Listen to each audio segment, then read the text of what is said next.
pessoal, tá aqui, ó, Kia Sorento com defeito solucionado. Ó como é que tá o funcionamento do motor. Ó, zero.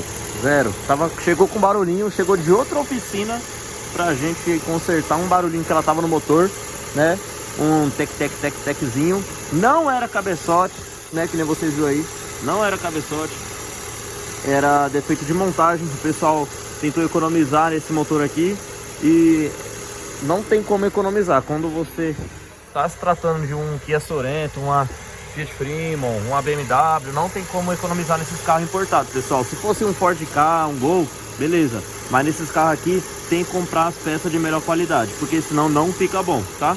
O carro já veio de outras oficinas, ninguém solucionou o defeito, ninguém achou o defeito. Aí chegou aqui, era um simples defeito de pistão. Eu poderia até falar qual é a marca de pistão que eu uso, mas se eu falar, eu não vou ganhar dinheiro, entendeu? Então, é isso aí, pessoal. Se você estiver com esse problema da Sorento aqui, é só trazer pra mim que eu resolvo, tá bom?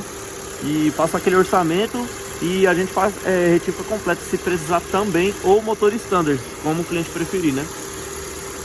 É isso aí, pessoal. Não gasta 20 mil pra fazer um motor desse aqui não, tá bom? Aqui na oficina não gasta, tá? E fica excelente. Aí, ó, funcionamento como novo de novo.